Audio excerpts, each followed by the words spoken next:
Good afternoon to our viewers. Right now we are here in the mountains area of Matina Pangi.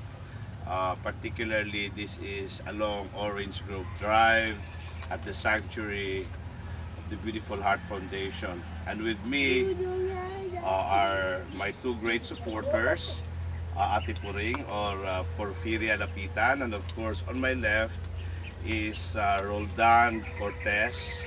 And with us also are the very active, energetic young children who are part of the Ang Batang Musmus movement. Sabay-sabay tayong batiin natin yung ating mga viewers ng magandang araw sa inyong lahat. Ready? 1, 2, 3. Magandang araw sa inyong lahat. Okay, dito kayo. First of all, I will ask Ate Puring what is going on here. This is a very nice project the way I look at it right now.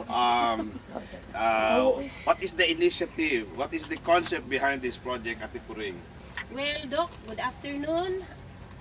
This would be the community garden of our children or our kids, and we are teaching them how to plant vegetables for their table needs.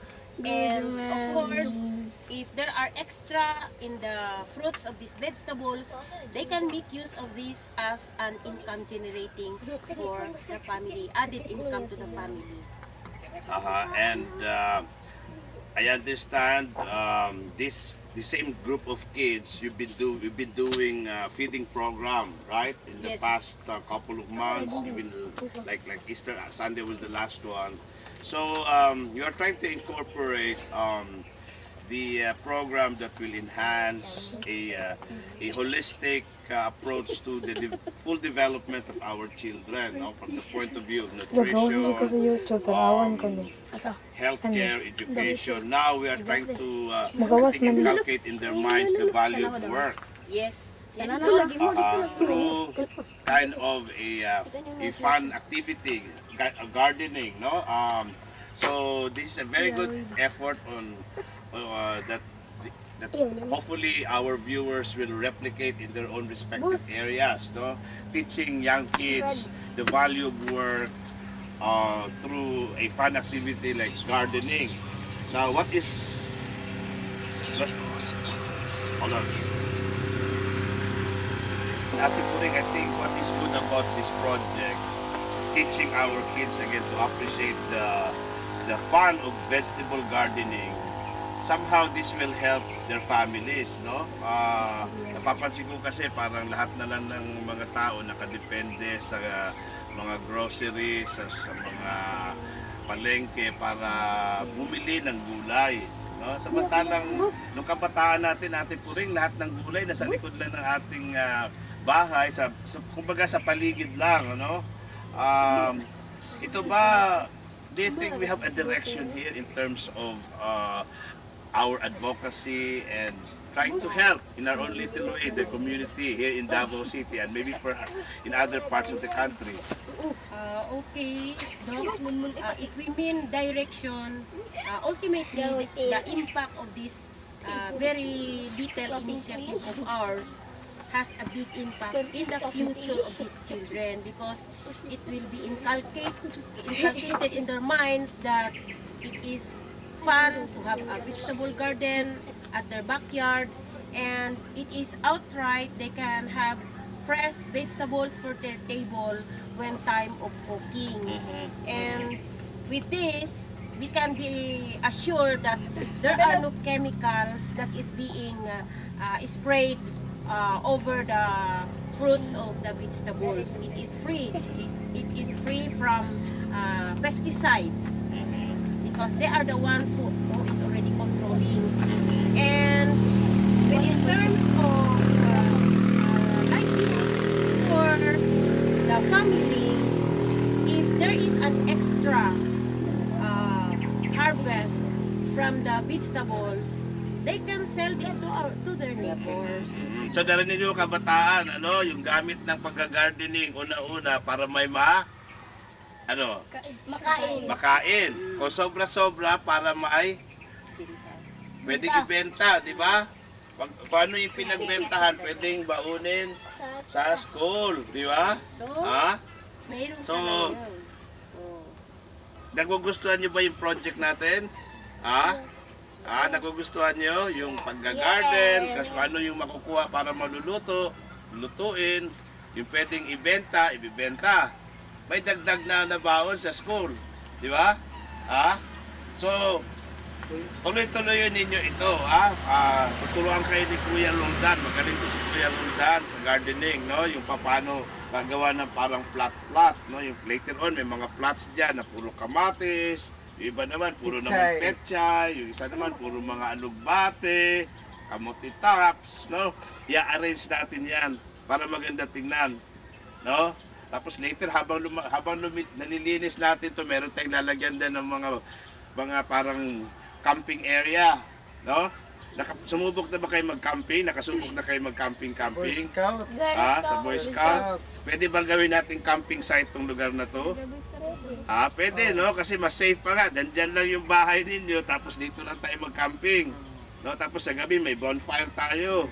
Awitan, No? magsayawan. Palagay nyo, ngayong buwan na to, pwede natin gawin yan? Pwede natin simulan? Next week? Pwede. Yun ang gagawin natin.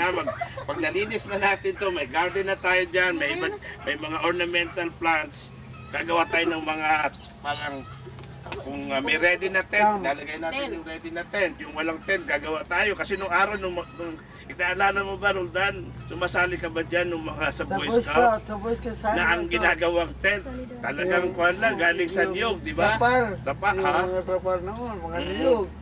So nakasubo kayo niyan, camping-camping? Sa district. Ha? Sa district. Sa district, dito sa atin, dito mismo sa sanctuary. Safe? Di ba? Pagka gusto nyo umuwi sa bahay, nandyan lang yung bahay. Yung gustong matulog talaga ng hanggang gabi. Palagay nyo, papayagan kayo ng mga magulang ninyo? Hindi. Papayagan? Gagawin natin parang camping. Lalo na ngayon, bakasyon, di ba? Wala kayong ginagawa. Wala. No? At mamaya, pag napagod na tayo, magpapahinga tayo, si Ate Prima, ready yan ng konting merienda. Palakpakan natin. May konting merienda. Tapos, meron tayong kantahan, practice. Di ba? Tayo mamaya. Meron ba isa dyan na pwede mag-sample yung talent? No? Ito. Halika. Magaling mo nang umawit. Sample lang. Sampol. Ito yung pagkabong nag-garden tayo. Kumakanta. Gawin natin masaya. Ito, Dok, alam ko, Dok. Magaling ito, Dok. Magaling yan. Halika muna. Bigyan kita ng pagkain. Taon, tagagdas ka. Ay, ito, marunong umawit to. Baka hindi tayo napagod Sige na ba? kagad. Sige na ba? Kana silang doha. Kanta lang, Dok. Kanta. Ali. Para hindi nakakapagod yung ginagawa. Halika. Jowet. Kasi kung puro lang trabaho, hindi natin isipin na parang nagkakatuwaan tayo, mapagod kagad kayo. Di ba? Para hindi tayo mapagod. May kumakanta dyan, may sumasayaw dyan. Sige, ito na. Ali. Huwag kayong maya, huwag kayong maya. Ano pangalan mo na ulit? Kuya. Ito, pakilala natin. Ito ba mga ito natuli na? Natuloy na, natuloy. Dok, anong pangalan mo? Pwede araw ka doon. Ilang taon ka na? 12. Ikaw? Marli Alvarico. Ilang taon ka na? Anong grade? First year, mga high school na kayo. Wag. Lagutin niyo muna yung tanong ko, natakot naman kayo kagad. Natuli naman kayo. Natuloy na ba mo? Actually, nasa nila, excuse na to. Ngayon, Dok. anong abilidad? Abilidad nila, Dok. Abilidad. Kaya ipakita na to ang bata musmus. Nga, papalo mo sayok, papalo mo kanta, Dok. Unsa man? Sampol lang, sampol. Makitaan sa YouTube. Makitaan sa YouTube, makitaan sa TV. Ate, 1, 2, 3. Practice na ko niya, mic na yun dito. Mic na, sige na. Mic na. Yun na. Ikanta. Katong to sila kay Napagkat ko ba? tingog sila. Sige lang, good. Kanta lang, good. Butin music. Ay, sige, okay lang. Sample naman. Gina. Sampol, banyak mo bante. Sampol naman. Ganda, ganda, gina. Na, okay, picturean mo lang. Gina, gina, gina. Oh. Jabawakis, jabawakis. Gina, sige na. Hawak kamay na lang. Oh. Oh, sige ka na, naraman Oh, din na. Manara Mandela. Oh. Kana ba? Oh. Oh. Ah, mainit ang music. Ayun. Kuya, kuya. Oh. Pili ka na bis atong batang musmus foundation niya. Oh. Kaya kabalo mo sayaw. Okay, so.